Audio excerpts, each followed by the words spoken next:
It's a story that begins in the bright, structured world of a religious Brooklyn upbringing and ends under a vast, silent night sky after decades of darkness. To understand Austin Bidwell, you have to understand the specific kind of vulnerability that comes from being too sheltered. He wasn't a hardened criminal by nature. He was a young man who was functionally illiterate in the practical, often predatory, ways of the world. When he entered the high-stakes, cutthroat environment of Wall Street at just 16 years old, he didn't have the instincts to navigate the sharks. Instead, he had an appetite for the spectacle. He quickly found himself caught up in a whirlwind of rapid financial ascent and reckless social posturing. He had a partner, a man named Ed Weed, whose charisma and appetite for high-society gambling acted as a catalyst for Bidwell's own descent. They were chasing a life of ease, a life of appearance. This is where we first see the theme of the Primrose Way, the idea of the seductive, easy path that looks beautiful from a distance, but leads inevitably to a thicket of ruin. For Bidwell, the path of easy money wasn't just a temptation, it became his entire landscape. As his legitimate business ventures collapsed under the weight of speculation and bad luck, Bidwell found himself at a crossroads. He was a man who feared the loss of his social standing more than he feared the moral cost of staying afloat. This fear made him the perfect target for a proposition from corrupt New York officials, including a police chief named Jimmy Irving. The deal was simple: transport stolen bonds from New York to Europe.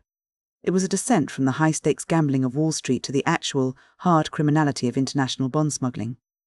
Once he reached Europe, Bidwell's transformation was complete. He was no longer just a courier, he had become a sophisticated architect of fraud. Moving through Paris and Amsterdam, he adopted the alias F. A. Warren. He understood something fundamental about the upper echelons of society. They often care more about the appearance of wealth than the reality of it.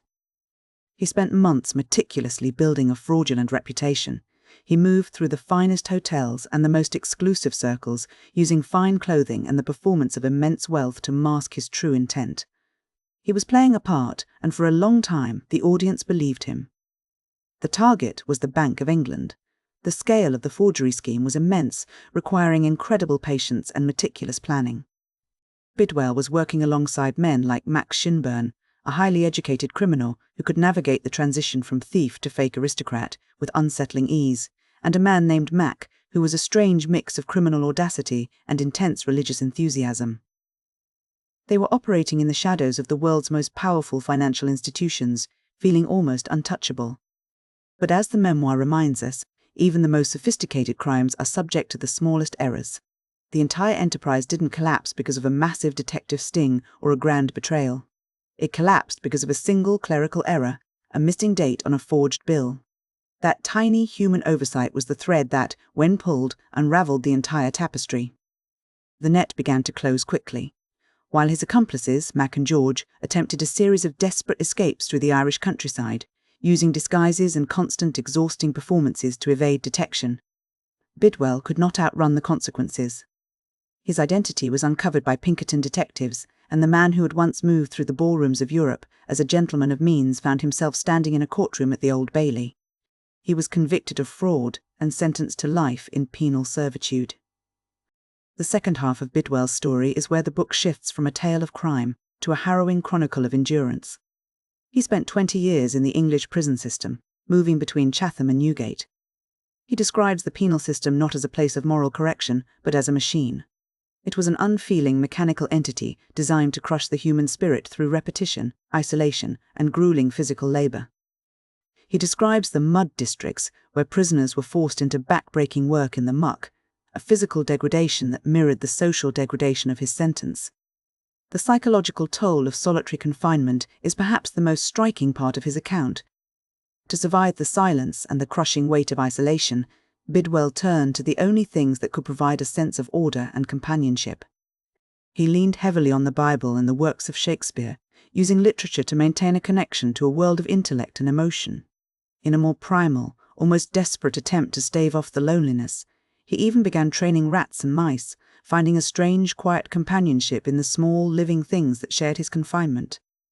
It is a profound irony that a man who spent so much of his life using masks and aliases to navigate society found his most authentic self while stripped of everything: name, status, and freedom. The gilded life he had chased on Wall Street and in the salons of Paris was revealed to be a hollow shell, while the man sitting in a cell in Newgate was forced to confront the reality of his own soul. After 2 decades of incarceration, Bidwell's release was not a foregone conclusion. It took a massive international campaign to finally secure his freedom in 1893.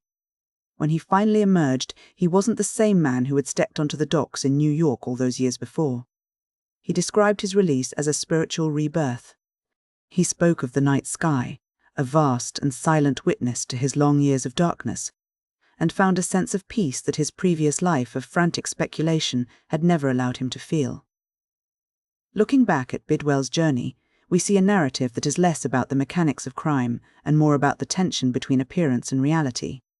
He spent the first half of his life trying to manufacture a reality through wealth and deception, only to find that true reality, the reality of his character and his spirit, could only be found when all those illusions were stripped away. His story serves as a meditation on the Primrose Way. We often think of crime as something that happens to people who are fundamentally different from us, but Bidwell's memoir suggests that the line between respectability and criminality is often thinner than we care to admit. It is a line that can be crossed through a simple desire for ease, a fear of losing status, or a momentary lapse in judgment.